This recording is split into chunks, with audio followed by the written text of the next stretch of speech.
どうも、日本語で喋りましょうの岡戸と、木村です。このポッドキャストではナチュラルに日本語でいろんなテーマについて話しています。すべてのエピソードの振り仮名と英語訳、重要単語リスト付きのスクリプトをパトレオンで公開もしています。お刺身のように新鮮で生の日本語を学びたい人はぜひ最後まで聞いていってください。よろしくお願いします。よろしくお願いします。はい。今日はね、陰キャと陽キャについて話したいと思います。で、はい。多分今聞いてる人は陰キャとか陽キャで全く何のことかわからないと思うから、まずは簡単に説明します。で、まずは陰キャ。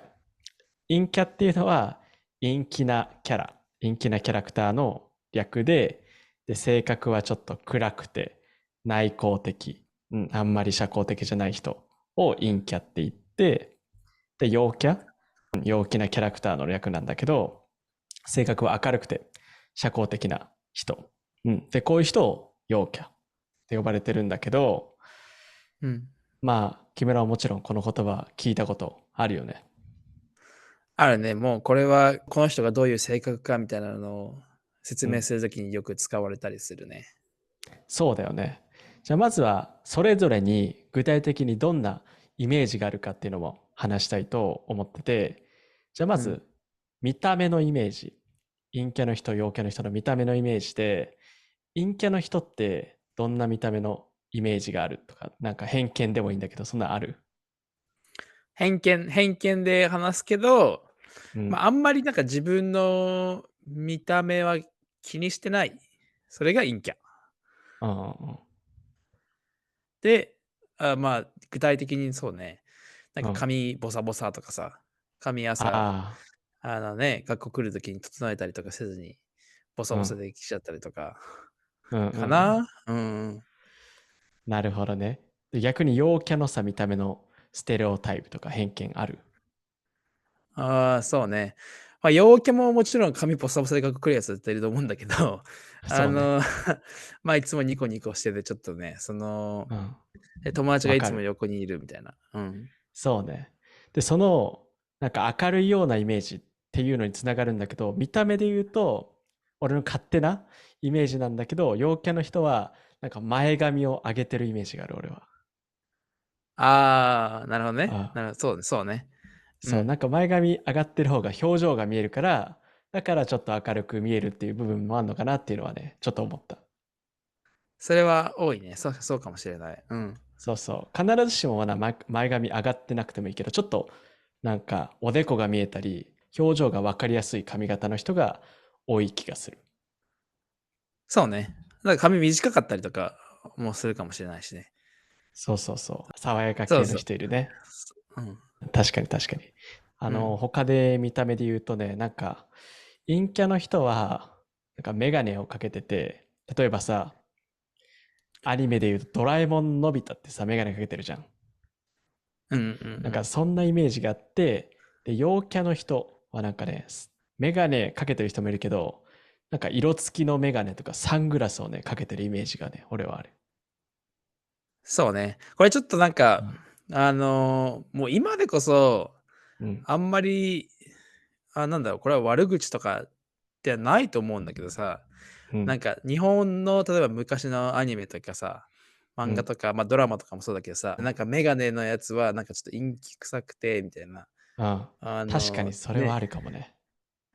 そうそうそう。俺もメガネかけるからなんかちょっとそんな風には思われたくはないなと思うけど、なんうんうん。か古臭いイメージなのかな？うん。確かになんかね、メガネかけてるとさ、やっぱり勉強してるイメージがあるから、やっぱり陰キャの人は勉強に注力してて、陽キャの人は勉強よりも、友達と遊んだりとかの方が大事にしてるからかもなのかもしれないね。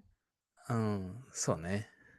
で、今見た目のイメージちょっと言ったんだけど、次は、例えうん。ば学校でどんな人が陰キャと呼ばれてて、どんな人が陽キャと呼ばれるかっていうのも話したいと思ってて、で、はいはい俺のはいはい。中のイメージは、陰キャが多いのは、なんか文化部、なんか運動部と文化部ってあるじゃん。あるね。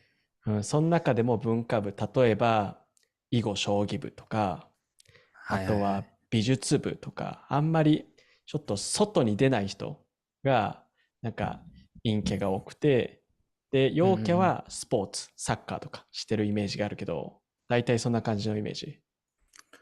そうだね。陽キャ、どうしてもそういう、なんか人気のスポーツをやってる人たちが陽キャのイメージってある。日本だったらね、うん、サッカー、野球、すごい人気だし、その部活に所属してる人たちが、学校だったら、学校のクラスの中心的な人物だったりするからさ。そうね、うん、そういう子がね、陽キャになることは多いと思う。うん、陰キャに属す人も、なんだろうな、固定概念みたいなのは良くないけど、うん、あの、そう、文化部に所属してる人が陰キャのイメージはあるっちゃある。うん。そうね、やっぱりね、運動部だとさ、外出るし、なんか大きい声出してさ、なんかやったりしなきゃいけないから、自然とそう見えちゃうだけかもしれないけど、うん、なんかそんな印象はやっぱりあるよね。あとさ、帰宅部っていうのもさ、あるじゃん。あるね、帰宅部ね。なんか日本ならではの部活だけどね、それはね。帰宅ってもう、だから家に帰ることが部活みたいな。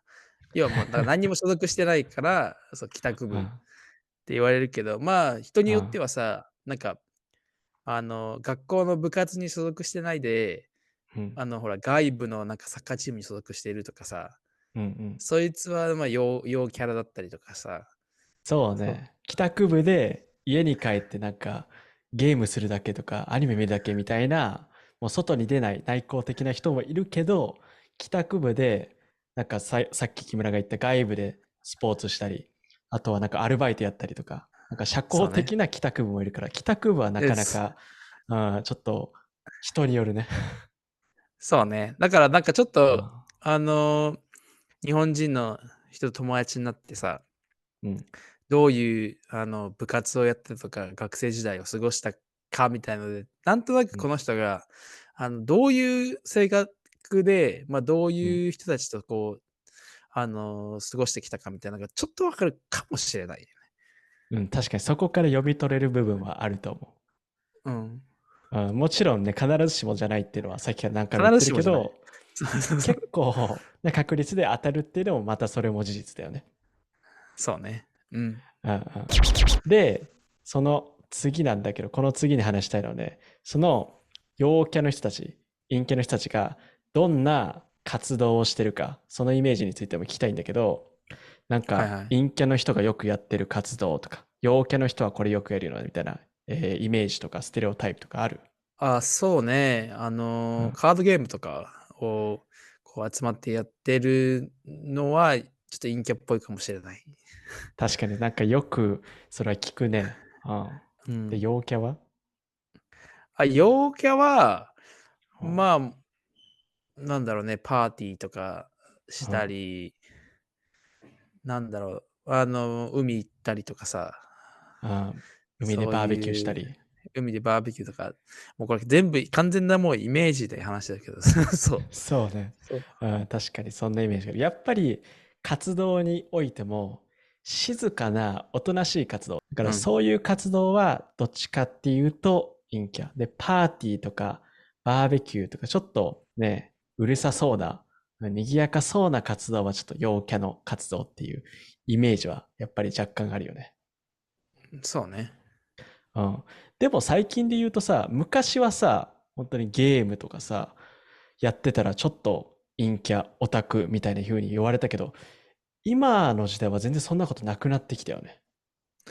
今はだいぶイメージ変わったでしょ。必ずしもアニメ見てるから、陰キャとかってことでもない。確かに昔ね、本当に俺らがちっちゃかった時はアニメ見たり、ゲームしたり、もうなんかインドアの活動してたら陰キャみたいな感じのイメージだっうん。たけど、今はもう全然そのことないね。今は変わってきてる。うん。うんうん、確かにそれは言えてるね。で、うん。まあ、今までちょっと陰キャと陽キャのステレオタイプについてちょっと話したんだけど、自分はいはい。はさ、陰キャ陽キャどっちだと思うわあ、そうね。陽キャでありたいと思ってるけど、う？うん。陰キャだと思う。あ、根は陰キャ？根は陰キャだと思う。うん。うん。それはなんでそう思うの？そうね。